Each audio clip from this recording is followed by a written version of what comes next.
আসসালামু আলাইকুম। এখানে হচ্ছে ঘনমূলের ব্যবহার। তাহলে আমরা দেখো কত সহজে করতে পারি এই অঙ্কটা। এখানে দেওয়া আছে সহকারী থানা শিক্ষা অফিস ৯, এটাতে আসছে। এখন আমরা এটাকে সমাধান করব, খুব সহজেই করতে পারি। যেমন ১২৫ আছে, তাহলে কত হয় দেখো, ৫ × ৫ × ৫। তাহলে এটা সমান কত লেখা যায়? ৫ × ৫ = ২৫, ৫ × ৫ = ১২৫।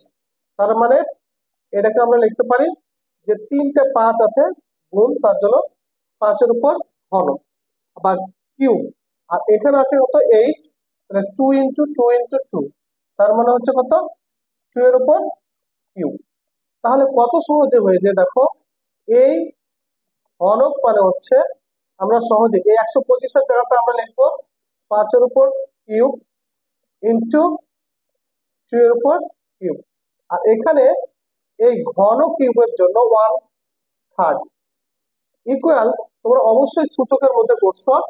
তাহলে এখন দেখো এইখানে আমরা কমন নিয়ে নিই পাওয়ারটা, ৫ × ১০ আর পাওয়ার যে 3, তার মানে হয়ে যায় এখানে ব্র্যাকেট দিয়ে 1/3, একদম ইজি।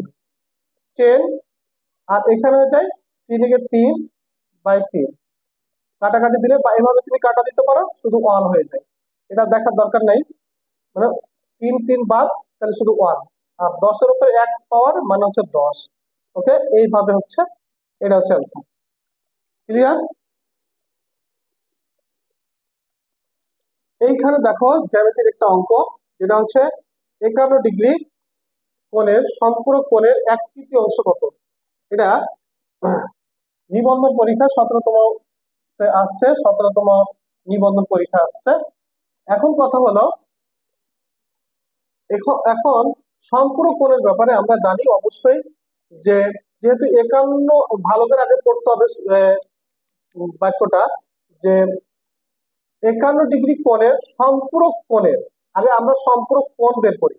51° কোণে, 51° কোণের সম্পূরক কোণ, অবশ্যই যদি আমি সম্পূরক কোণ এই এক্স ধরি, তাহলে এই দুইটা মিললে হচ্ছে তোমার হচ্ছে 180°। ওকে, তাহলে 180° যদি হয়, তাহলে আমি 51টাকে ওই পাশে নিয়ে যাই, তাহলে কি হবে, তাহলে আমরা সম্পূরক কোণ আমরা পেয়ে যাব। যেমন হচ্ছে 180° বিয়োগ হচ্ছে 51°। এখান থেকে যদি আমরা বিয়োগ করি, তাহলে হচ্ছে তোমার 9, আর হচ্ছে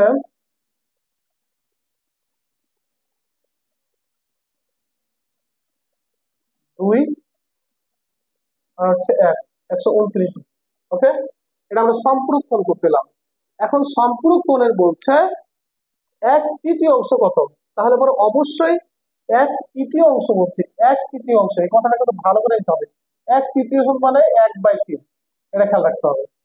1/3 কত হবে, অতএব 1/3 অংশ মানে 129 ইন্টু 1/3 সমান কত হবে, 3 দিয়ে যদি আমি কাটাকাটি করি, এটা দেখো কত হয়, 3, 3 × 4 = 12, আর হচ্ছে 3 × 3 = 9,